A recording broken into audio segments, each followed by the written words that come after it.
ಕೂಲಿ super star Rajinikanth ಅವರು act ಮಾಡಿರುವಂತ ಈ ಮೂವಿನ ನೋಡಿದ್ಮೇಲೆ ನನ್ನ ಒಪಿನಿಯನ್ ಹೇಳೋದಾದ್ರೆ ಸುಮಾರಾಗಿದೆ ಅಂತ ಹೇಳ್ತೀನಿ. ಡೈರೆಕ್ಟರ್ ಲೋಕೇಶ್ ಕನಕರಾಜ್ ಅವರು ಕೀಪ್ ಯುವರ್ ಎಕ್ಸ್ಪೆಕ್ಟೇಷನ್ಸ್ ಲೋ ಅನ್ನೋ ತರನೇ ಟ್ರೈಲರ್ ಕಟ್ ಮಾಡಿದ್ರು.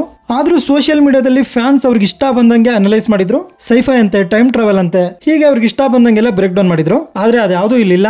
ಸ್ಪೆಷಲಿ ರಜನಿ ಮೂವ್ಮೆಂಟ್ಸ್ ಅಂತೂ ಇಲ್ಲಿ ಇಲ್ವೇ ಇಲ್ಲ.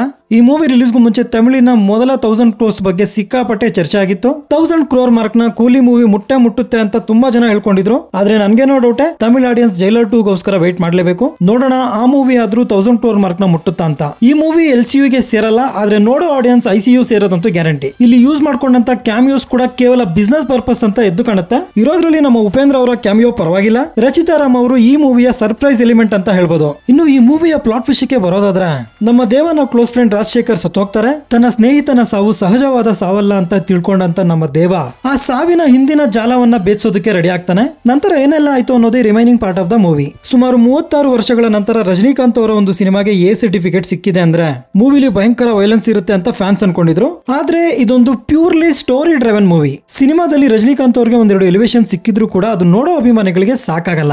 ಲೋಕೇಶ್ ಕನಗರಾಜ್ ಅವರು ರಜನಿಕಾಂತ್ ಅವರ ಡಿ-ಏಜಿಂಗ್ ಪಾರ್ಟ್ ಅನ್ನ ಚೆನ್ನಾಗಿ ಹ್ಯಾಂಡಲ್ ಮಾಡಿದ್ದಾರೆ. ಆದ್ರೆ ನಾಗಾರ್ಜುನ ಅವರು ಈ ಸಿನಿಮಾನ ಅದ್ ಹೆಂಗಾದ್ರೂ ಒಪ್ಕೊಂಡ್ರು ನನ್ಗೆ ಅರ್ಥ ಆಗ್ತಿಲ್ಲ. ಇವರದ್ದು ಒಂದು ರೆಗ್ಯುಲರ್ ವಿಲನ್ ಪಾತ್ರ ಅಷ್ಟೇ ಇಲ್ಲಿ ಇರೋದ್ರಲ್ಲಿ. ಸೋಬಿನ್ ಅವರ ಪಾತ್ರನೇ ಇವ್ರಿಗಿಂತ ಪರವಾಗಿಲ್ಲ ಅನ್ಸುತ್ತೆ. ಮೂವಿಯಲ್ಲಿ ಯಾರಾದ್ರೂ ಕರೆಕ್ಟ್ ಆಗಿ ಡ್ಯೂಟಿ ಮಾಡಿದ್ದಾರೆ ಅಂದ್ರೆ ಅದು ಅನಿರುದ್ಧ್ ರವಿಚಂದ್ರನ್ ಅವರೇ. ತಮ್ಮ BGM ನಿಂದ ಸಿನಿಮಾನ ಆಲ್ಮೋಸ್ಟ್ ಸೇವ್ ಮಾಡೋದಕ್ಕೆ ಟ್ರೈ ಮಾಡಿದ್ದಾರೆ. ಆದ್ರೆ ಕಥೆಯಲ್ಲೇ ದಮ್ಮಿಲ್ಲ ಅಂದ್ರೆ ಅವ್ರ ತಾನೇ ಏನ್ ಮಾಡಕ್ಕಾಗತ್ತೆ. ಸಾಂಗ್ಸ್ ಕೂಡ ಪರವಾಗಿಲ್ಲ. ಎಂದಿನಂತೆ ರಜನಿಕಾಂತ್ ಅವರು ತಮ್ಮ ಸ್ಟೈಲ್ ಇಂದ ಇಷ್ಟ ಆಗ್ತಾರೆ. ನಾಗಾರ್ಜುನ ಅವರು ವಿಲನ್ ರೋಲ್ ಅಲ್ಲಿ ಪರವಾಗಿಲ್ಲ. ಸೋಬಿನ್ ಅವರು ಆಲ್ಮೋಸ್ಟ್ ಸಿನಿಮಾದುದ್ದಕ್ಕೂ ಇರ್ತಾರೆ. ಅವರಿಗೆ ಸಿಕ್ಕಂತ ಪಾತ್ರವನ್ನ ಚೆನ್ನಾಗಿ ಯುಟಿಲೈಸ್ ಮಾಡ್ಕೊಂಡಿದ್ದಾರೆ. ಶ್ರುತಿ ಹಾಸನ್ ಅವರು ಈ ಸಿನಿಮಾದಲ್ಲಿ ಚೆನ್ನಾಗಿ ಹತ್ತಿದ್ದಾರೆ. ಇಲ್ಲಿ ಬಂದಂತ ಕ್ಯಾಮಿಯೋಗಳು ಫೋರ್ಸ್ಡ್ ಅಂತ ಅನಿಸ್ತು. ಅದರಲ್ಲೂ ಅಮೀರ್ ಖಾನ್ ಅವರ ಕ್ಯಾಮಿಯೋ. ಮೊದಲೇ ಹೇಳಿದಾಗೆ ಇದು ಪ್ಯೂರ್ ಬಿಸ್ನೆಸ್ ಪರ್ಪಸ್ ಅಷ್ಟೇ. ಕೂಲಿ ಮೂವಿ ತಮಿಳರ 1000 ಕ್ರೋರ್ಸ್ ಕನಸಿಗೆ ಮಣ್ಣೆರ್ಚಿದೆ. Overall it's a below average movie. ಮೂವಿಲಿ ಯಾವುದೇ ರೀತಿಯ ಅಡಲ್ಟ್ ಕಂಟೆಂಟ್ ಇಲ್ಲ, ಆದ್ರೆ ಕೆಲವು ಹಿಂಸಾತ್ಮಕ ದೃಶ್ಯಗಳಿದೆ. ಅದನ್ನ ಹೊರತುಪಡಿಸಿದ್ರೆ ಈ ಮೂವಿನ ಆರಾಮಾಗಿ ಫ್ಯಾಮಿಲಿ ಜೊತೆ ನೋಡಬಹುದು. ನೀವೇನಾದ್ರೂ ಕೇವಲ ರಜನಿಕಾಂತ್ ಅವರ ಸ್ಕ್ರೀನ್ ಪ್ರೆಸೆನ್ಸ್ ಇಷ್ಟಪಡೋರಾದ್ರೆ ಈ ಸಿನಿಮಾನ ಒಂದ್ಸಲ ಟ್ರೈ ಮಾಡಬಹುದು.